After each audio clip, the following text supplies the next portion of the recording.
जहाँ तक जम्मू कश्मीर और लद्दाख का सवाल है, भारत के अभिन्न अंग है, रहेंगे ही, हमेशा से रहें।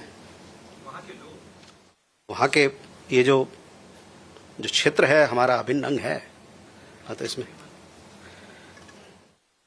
जहाँ तक आपका सवाल बिश्नोई गैंग को लेके है, देखिए अभी हाल ही में 18 तारीख को हमारे अपने राष्ट्रीय सुरक्षा सलाहकार की मुलाकात कनाडा के राष्ट्रीय सुरक्षा सलाहकार से हुई थी।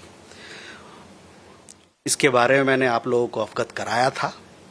दोनों पक्षों के बीच में अच्छी बातचीत हुई कि किस प्रकार से द्विपक्षीय मुद्दों पर, खासकर आतंकवाद के खिलाफ, ऑर्गेनाइज्ड क्राइम के खिलाफ दोनों देश काम कर सकते हैं, और साथ ही साथ किस प्रकार से जो सुरक्षा सहयोग दोनों देशों के बीच में चल रहा है उस पर और मजबूती कैसे लाया जा सकता है। इस मुद्दे पर और इन सभी मुद्दों पर दोनों देशों के बीच में, दोनों पक्षों के बीच में लगातार संपर्क बना हुआ है। In Bangladesh we categorically reject these false and baseless allegations. The interim government of Bangladesh, as you are aware and we've spoken about it on several occasions, is unable to maintain law and order situation in the country and has this habit of routinely trying to shift the blame elsewhere.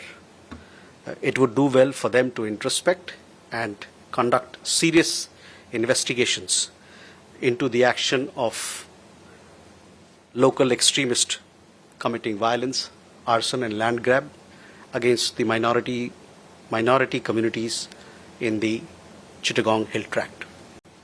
जहाँ तक जम्मू कश्मीर और लद्दाख का सवाल है, भारत के अभिन्न अंग है, रहेंगे ही, हमेशा से रहें। वहाँ के ये जो क्षेत्र है हमारा अभिन्न अंग है। तो इसमें जहाँ तक आपका सवाल बिश्नोई गैंग को लेके है, देखिए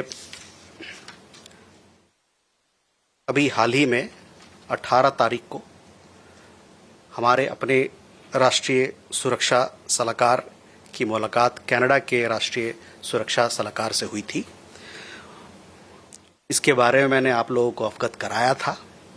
दोनों पक्षों के बीच में अच्छी बातचीत हुई कि किस प्रकार से द्विपक्षीय मुद्दों पर, खासकर आतंकवाद के खिलाफ, ऑर्गेनाइज्ड क्राइम के खिलाफ दोनों देश काम कर सकते हैं, और साथ ही साथ किस प्रकार से जो सुरक्षा सहयोग दोनों देशों के बीच में चल रहा है उस पर और मजबूती कैसे लाया जा सकता है।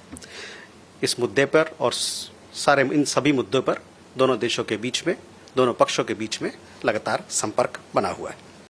In Bangladesh we categorically reject these false and baseless allegations.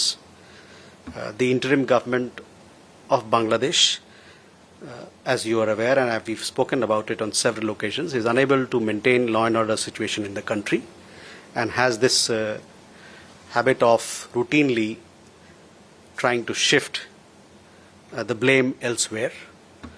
It would do well for them to introspect and conduct serious investigations into the action of local extremists committing violence, arson and land grab against the minority communities in the Chittagong Hill Tract. If you like this video, then like, share and subscribe to Mirror Now.